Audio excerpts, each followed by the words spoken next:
সামনে কথা বলছি। গত বছরের এই সময়টায় ধারণা করি না যে আর বেরোতে পারবো না।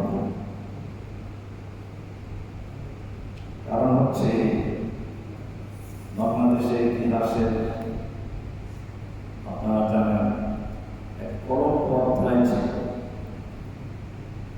যে নিজে তার ক্ষমতাকে টিকিয়ে রাখার জন্য কোনো অন্যায় অবিচার বলতে কিছু ছিল না, যে লাইনে যেভাবে করা যায় সেটাই করেছে। এভাবেই যুগে যুগে যারা অহংকারী, ক্ষমতালোভী, স্বৈরাচার, এরা এই কাজগুলোই করেছে। কোরআন সুন্দর করে আলোচনা করেছে সূরা কাসাসের শুরুতে, ইন্না ফিরআউনা আলা ফিল আরদ। ফিরআউন পৃথিবীতে অহংকারী হয়ে উঠেছিল। আলা অনুভূল থেকে আমার চেয়ে বড়, আমার চেয়ে উঁচু কে আছে, নিজেকে সর্বোচ্চ ক্ষমতার মালিক বানিয়েছিল।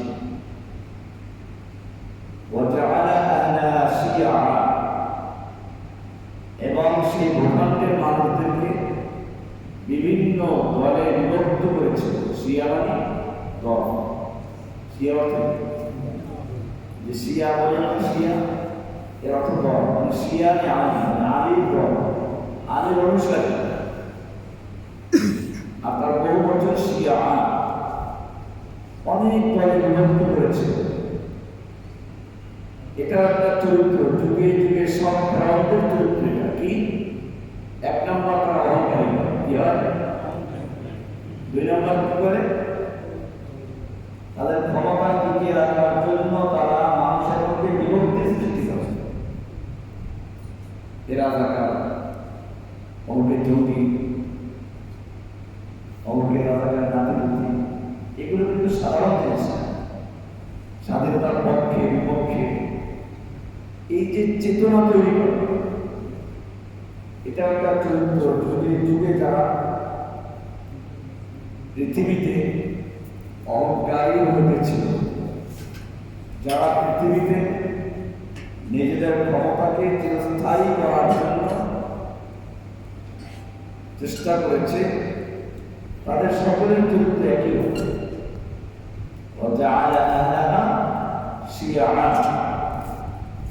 ওই জনপদের জনগণকে তারা বিভিন্ন দলে, বিভিন্ন উপদলে বিভক্ত করে দেয়। তিন নম্বর,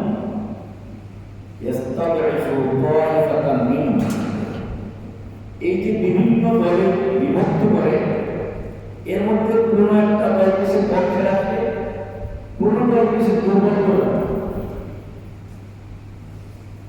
চরিত্রগুলো পড়ালে সূরা কাসাস, এটা কোরআন শরীফে বলা হয়েছে। একটা সূরা কাসাস কোরআন,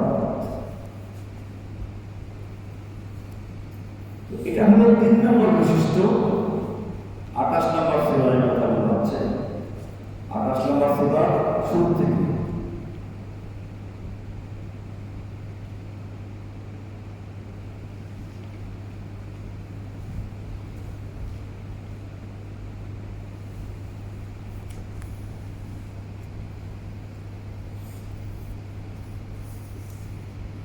এখানে 3 নম্বর বৈশিষ্ট্য হচ্ছে এদের একটা দলকে তারা সবসময় দুর্বল করে রাখে, একটা দলকে সমর্থন দেয়, আর একটা দলকে নির্যাতন দেয়, একটা দলকে শক্তি যোগায়, আর একটা দলকে নির্যাতন করে দুর্বল করে রাখে। এরপরে বলা হচ্ছে ফেরাউনের বিশেষ বৈশিষ্ট্য, সে পুত্র সন্তানদেরকে জব করে ফেলবে।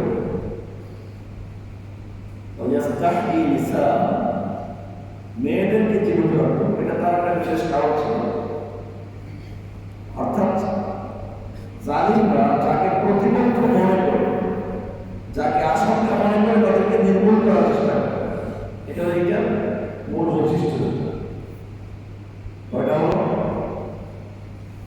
এরপরে আল্লাহ বলছেন ইন্নাহু কানা মিনাল মুফসিদিন।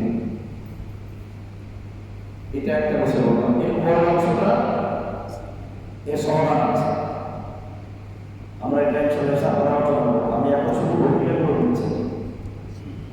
আল্লাহ রাসূল সাল্লাল্লাহু আলাইহি ওয়াসাল্লাম একটা সময় মক্কায় নির্যাতিত নিপীড়িত অনেকটা হতাশা হতো, অন্ধকার চতুর্দিকে। আল্লাহ রাব্বুল আলামিন সেই সময় বললেন, এর মধ্যে আমার কিছু পরিবর্তন হয়ে গেছে। এমনি চতুর্দিকে দুশ্মন, চতুর্দিকে মজাক করা হচ্ছে, এর মধ্যে কিছুদিন অভিজ্ঞতা হয়ে গেল। কি কারণে তার অনেকগুলো কারণ আছে। একটা কারণ বলা হয় এরকম, মক্কার কাফেররা সবসময় আল্লাহ রাসূল সাল্লাল্লাহু আলাইহি ওয়াসাল্লামকে বিভিন্নভাবে বিরক্ত করত, অযথা প্রশ্ন করত। নিজেরা না পারলে তাদের মিত্র ইহুদিদের থেকে শিক্ষা করে তারপরে আসবে। এমনই এক ঘটনা ঘটল। মদিনার ইহুদিদের কাছ থেকে তারা প্রশ্ন শিখে আসলো যে আমরা কিভাবে তাকে আটকাতে পারি। ইহুদিরা বলল, ঠিক আছে, ওনাকে 3টা প্রশ্ন করব, যদি সত্যিকারই নবী হয়ে থাকেন উত্তর দিতে পারবেন, মিথ্যা নবী হলে উত্তর দিতে পারবেন। হয়তো আপনার বিষয়গুলো জানেন। 1 নম্বর ছিল, কয়েকজন যুবক একত্র হয়ে তৎকালীন শাসকদের বিরুদ্ধে হকের পক্ষে দাঁড়িয়েছিল। এরা কারা ছিল, তাদের ইতিহাসটা কি, রূহ কি জিনিস। তারপরে এমন কোন বাদশাহ ছিলেন যিনি গোটা পৃথিবী ভ্রমণ করেছিলেন, তার ঘটনাগুলো কি ছিল, এরকম কয়েকটা প্রশ্ন করা। আল্লাহ রাসূল সাল্লাল্লাহু আলাইহি ওয়াসাল্লাম বললেন, আগামীকাল উত্তর দাও। ইনশাআল্লাহটা বলতে ভুলে গেছে। দেখেন, এরকম আমরা অনেক ভুল করি, আল্লাহ আমাদের পাকড়াও করে। কিন্তু নবী হচ্ছেন মুআল্লিম, শিক্ষক। তাকে পাঠানো হয়েছে ইউআল্লিমুল কিতাব ওয়াল হিকমা, দ্বীন শিখানোর জন্য। তিনি যদি ছোট ভুল করেন, এটা উম্মতের জন্য অনেক বড় ভুল। আগামীকাল আল্লাহ রাসূল সাল্লাল্লাহু আলাইহি ওয়াসাল্লাম অপেক্ষায় আছেন, জিবরাইল আসেন, বলবেন কোথায়। এখন মক্কার কাফেররা সুযোগ পেয়ে গেল, এমনি শত্রুতা ছিল, আরো সুযোগ পেয়ে গেল যে ঠিক আছে, দেখো বলে বললেন আজকে উত্তর দিবেন, পারেন নাই। 1 দিন 2 দিন 3 দিন চলে যায়। আল্লাহর ফেরেশতারা পর্যন্ত আল্লাহর কাছে আবেদন করতে লাগলেন, আপনার নবী তো লজ্জিত হচ্ছে, অপমান হচ্ছে। আবু লাহাবের স্ত্রী এসে বলতেছে, আবু লাহাব কি আল্লাহ রাসূলের চাচা? তাহলে আবু লাহাবের স্ত্রী কি হয়? চাচি। চাচি এসে বলতেছে, এই মুহাম্মদ সাল্লাল্লাহু আলাইহি ওয়াসাল্লাম, তোর কাছে যে একটা শয়তান আসতো, এই শয়তানটা তোকে ছেড়ে চলে গেছে না, এখন আর তোর কাছে আসে না। এরকম মজাক করা শুরু করল। আল্লাহ রাব্বুল আলামিন দেখেন, আল্লাহ রাসূলকে এইভাবে 14 দিন চলে গেছে। অবস্থাটা কেমন হবে? 14টা দিন পর্যন্ত এমনই কাটতে থাকে। এরপরে আল্লাহ রাব্বুল আলামিন ওহী নাযিল করেন। প্রথমে সাবধান করে দিলেন, সূরা কাহফে আয়াতটা পাবেন, ওয়ালা তাকুলান্না লিশাইইন ইন্নী ফাঈলুন যালিকা গাদা। আগামীকাল আমি এই কাজটা করব, এমনটা বলবেন, ইল্লা আইয়াশা আল্লাহ, ইনশাআল্লাহ। ভবিষ্যতের জন্য কোনো কথা বলতে হবে, অঙ্গীকার করলে কি বলবেন? ইনশাআল্লাহ। কত কঠিন চেষ্টা করছেন, আগামীকাল করবো, আগামীকাল খাবো, আগামীকাল দিব, এই বই যত আছে সবগুলোর সাথে কি লিখতে হবে? আর করেছি, খেয়েছি, দিয়েছি, যত ছি আছে সাথে কি হবে? আলহামদুলিল্লাহ। এটা প্রথমে সাবধান করবেন, এরপরে উত্তর দিন। উত্তরগুলো সূরা কাহফে আছে, বনী ইসরাঈলের শেষে আছে। আমার ওই আলোচনা করার উদ্দেশ্য একটা ভূমিকা দিচ্ছেন আল্লাহ রাব্বুল আলামিন। তারপরে কি বললেন, এখান থেকে মূল আলোচনা হবে ইনশাআল্লাহ। আল্লাহ বললেন অদ্দুহা ওয়াল লাইলি ইযা সাজা। দুহা কোন সময় বলা হয়? দুহা মানে হচ্ছে সূর্যোদয়ের পরে, ধরেন 9টা থেকে 10টা, 11টা, 12টা এই পর্যন্ত যে সময়টা সূর্যের আলোটা সবচেয়ে বেশি উজ্জ্বল পরিষ্কার থাকে যখন, ওটাকে বলা হয় কি? দুহা। আপনারা চাষতের নামাজ পড়েন নাকি? চাষ দুহা এটা বললেন আলো। অপরদিকে আরেকদিকে বললেন ওয়াল লাইলি ইযা সাজা, রাতের কসম যখন রাতের অন্ধকার নেমে আসে, অন্ধকার ছেয়ে সাজা, অন্ধকার ঢেকে দেয়। তাহলে দেখা যায় যে যদি শুধু আলো থাকতো আমরা ঘুমাতাম কি? আবার যদি একেবারে পুরোটা সময় রাত্রে থাকতো, অন্ধকার থাকতো, তার সময়ের কাজকর্ম কি বলতো? আল্লাহ রাব্বুল আলামিন সেজন্য নবীকে বললেন অন্ধকারও আসবে, আলো আসবে। চিন্তা করো, আমি ওই বন্ধ করেছি, আমি আমার চালু হতো না। একাধারে চলতে থাকলেও সমস্যা, একাধারে বন্ধ থাকলেও সমস্যা। তাই মাঝে মধ্যে একটু বন্ধ করলাম, আপনাকে শিক্ষা দিলাম। এরপরে কিন্তু ধারাবাহিক আলোচনা হচ্ছে। আল্লাহ তাআলা এরপর বলছেন মা ওয়াত্তাআকা রাব্বুকা ওয়া মা ক্বালা, আপনার রব আপনাকে ছেড়ে দেন নাই, আপনার প্রতি অসন্তুষ্ট হয়। তো তাহলে আপনি আমাকে এত অপমান কেন করবেন? এখান থেকে আমরা আলোচনার সামনে ইনশাআল্লাহ মূল আলোচনা আসবো। ওয়ালা সাওফা ইউ'তিকা রাব্বুকা ফাতরদা, আপনার রব আপনাকে দিবেন, আপনি সন্তুষ্ট হবেন, খুশি হবেন। কি দিলেন, কি পেলেন, কি খুশি করলেন, আপনাকে আলোচনা করবেন সেটাই সামনে। আরেকটা ভূমিকা হচ্ছে, এটা হচ্ছে মুসা আলাইহিস সালাম। উনি একটা ছোট্ট একটা ভূমিকা, একটা সুন্দর বক্তব্য দিলেন। স্বাভাবিকভাবে যদি একটা ভালো বক্তব্য দেওয়া হয়, শ্রোতারা একবার মুগ্ধ হয়ে যায়। তো অনেক শ্রোতায় আবেগ এসে বলে যে আপনার এরকম বক্তব্য কখনো শুনি নাই, আপনার মতো এত বড় আলেম কেউ আছে কি? আর যেই যুগে যিনি নবী হন, উনি তো ওই যুগের বড় আলেম, সন্দেহ আছে না? আল্লাহ তো নবীকে সবাই এমনিই পাঠান। এরকম বলার পরে উনি সম্মতি দিলেন যে হ্যাঁ, এই সময়কার সবচেয়ে বড় আলেম আমি। আল্লাহ সুবহানাহু ওয়া তাআলা এটা পছন্দ করেন। এসব ব্যাপারে প্রশ্ন আসলে বলতে হবে আল্লাহু আ'লাম, আল্লাহই ভালো জানেন কে সবচেয়ে বড় আলেম কে। এটা করে বলা আছে ফাওকা কুল্লি ফি ইলমিন আলিম, প্রত্যেক জ্ঞানের উপরে আমার বড় জ্ঞানী আছে, প্রত্যেক জ্ঞানের উপরে আরো বড় জ্ঞানী আছে। মুসা আলাইহিস সালামকে আল্লাহ বললেন তোমাকেও মাদ্রাসায় পড়তে হবে, যাও। কাহিনী আপনারা জানেন, ওই যে একটা মাছ ভেজে নিয়ে গেল, সাথে ইউসাকে নেওয়া হলো, বলা হলে মাছটা যেখান থেকে চলে যাবে ওখানে তুমি চলে যাবে, অনুসরণ করো। অনুসরণ করতে গিয়ে একজন লোককে পেল, সূরা কাহফে আছে এটা, ফাওয়াজাদা আবদাম মিন ইবাদিনা। এই দুজন অর্থাৎ মুসা আলাইহিস সালাম এবং তার সঙ্গে ছিল খাদেম ইউসা, যিনি বর্ণনা হয়েছে। এই দুজন গিয়ে একটা লোককে পেলেন, কাকে? আবদাম মিন ইবাদিনা। আল্লাহ নাম বলেন না, বলছেন আব্দ। কি বলেছেন? আব্দ। আমরা এটা ইনশাআল্লাহ পরে ব্যাখ্যা দিব ইনশাআল্লাহ, যে মূল আলোচনা এসব পরে। দুইটা শব্দ কোরআন, কয়টা শব্দ? কোরআন, হাদিস বলেন, যত কিতাবাদি বলেন, সব কিছুর মূলে দুইটা শব্দ।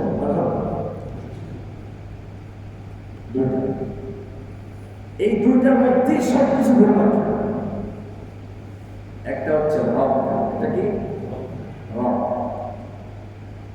কোরআনে আল্লাহ তাআলা বলছেন যে যে মানুষকে দুনিয়ায় পাঠানোর আগেই রুহুটার মধ্যে একটা দাস দিলেন, কোরআনের দাস দিলেন, বুঝছি না, এরকম দাস দিলেন। অবশ্য সেটা তো ছোট ছিল না, সে আদম থেকে শুরু করে কিয়ামত পর্যন্ত যত মানুষ যিনি আগমন করবে সব রুহুটাকে আল্লাহ রাব্বুল আলামিন একাত্র করে একটা দাস দিলেন, রবের পরিচয় দিলেন। আবার প্রশ্ন করবেন, আল্লাহ তুমি রব্বিক, তোমাদের রব নয় কি? এটা হলো প্রথম কথা, রব। এরপরে আমার রব্বুল আলামিন বলছে, ওমা খালাকতুল জিন্না ওয়াল ইনসা ইল্লা লিয়াবুদুন, আমি মানব জাতিকে এবং জিন জাতিকে সৃষ্টি করেছি আমার ইবাদত করার জন্য। তার ইবাদত যে করে সে আব্দ, সে কি আব্দ। আল্লাহ হলেন কি রব, আমরা হলাম কি আব্দ। আমাদের কাজ হচ্ছে আমাদের অন্তরে রব বসানো এবং আমাদের নিজেদেরকে রবের কাছে আব্দ হিসেবে প্রমাণ করা। এটাই মূল কাজ। আমরা এটা প্রমাণ করব ইনশাআল্লাহ। আলহামদুলিল্লাহ রাব্বিল আলামিন কে রব শুরু করি আমরা। ইয়াকা না'বুদু, আব্দ হিসেবে পরিচয় করি। আমরা একমাত্র শুধুমাত্র রব মানব কাকে? আল্লাহ। আর রবের কাছে আমাদের পরিচয় হবে কি? আমরা আমরা গোলাম, আমরা দাস। তবে খাজা বাবার গোলাম, গাজা বাবার গোলাম, এমটামার গোলাম, দরগাওয়ালার গোলাম, দুর্গাওয়ালার গোলাম, নেতানেত্রী গোলাম, গোলাম কা রবের গোলাম। খালি বস্তিতে, তাই না? আমরা তোমার গোলাম। আচ্ছা, গোলামের কাজ কি? গোলামি খালি ঘরে বসে করবো না বাইরে করবো? আমরা যদি সত্যিকার অর্থে আল্লাহকে বলি ইয়াকা না'বুদু, আমরা তো আব্দ করি, আমরা তো আব্দ ইবাদত করি, দাসত্ব করি, গোলামি করি, এটা বলো। কিন্তু আদালতে গেলে আমরা গোলামি করি কার? আল্লাহর যে আইন আছে, গোলামি কাকে বলে? মালিকের হুকুমকে আনুগত্যের সাথে মানা হচ্ছে কি আব্দিয়ত, ইবাদত। লা ইয়াতাযাল্লাল বিইমতিসালিল আমর ওয়া ইজতিনাবিন নাওয়াহি, মালিকের আদেশগুলোকে পালন করা, নিষেধগুলোকে পরিহার করা, চূড়ান্ত বিনয়ের সঙ্গে, শ্রদ্ধার সাথে। একটা হচ্ছে পুলিশে হুকুম দিলে আমার পালন করা, শ্রদ্ধা আছে, বিনয় আছে। এগুলো বলে আসছেন, আলোচনা করবেন। আমি একটু ভূমিকাটা দিলাম যে এদিকে চলে আসবেন। আপনার কি আলোচনা করার কথা আছে না?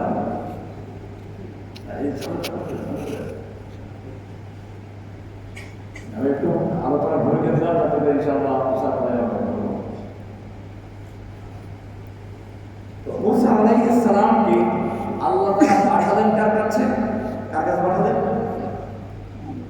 আব্দান মিন ইবাদ। তারা দুজনকে আমার আব্দ ইবাদের থেকে আব্দকে পেরে দেন, আব্দ একজন গোলামকে পেরে দেন। এখানে নাম উল্লেখ করা হয়। অবশ্য তাফসীরে কোনো কোনো কিতাবের নাম আছে, খাজের, খোদায়ের, খাজের, খিজির। আবার আপনার সামনে খোয়াজ খিজির বলে কেউ কেউ খাজাকে, ওরা শুধু খোয়াজ খিজির না, উর্দুতে খাজা লেখতে খা ওয়ালিফ জিম হা দিয়ে লেখে। এটা খাজা, ওটা পড়া হয়, লেখতে আসে পড়তে আসে, এরকম সব একাধিক গল্প আছে। এইটা তারা না বুঝে তারা বুঝে খোয়াজ, ঠিক আছে? এই নামটা কোরআনে নাই। কোরআনে বলা আছে ফাওয়াজাদা আবদান মিন ইবাদিনা, একজন আব্দকে পেলেন। এখন গিয়ে কি বললেন? হাল আত্তাবিউকা আলা আন তুআল্লিমানি মিম্মা উল্লিমতা রুশদা, আমি আপনার ছাত্র হতে চাই। কে বলছে? মুসা। কাকে বলছেন? আব্দ। ওই যে একজন আব্দ পাইলেন তাকে, যাকে আল্লাহ তাআলা ইলম দান করেছেন।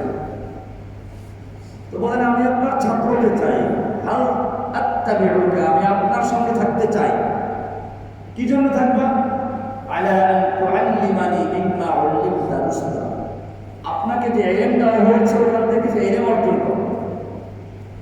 লোকটা কি বলল? ইন্নাকা লান তাসতাতিয়া মাইয়া সাবরা, তুমি আমার সঙ্গে থেকে সবর করতে পারবে না, ধৈর্য ধরতে পারবে না।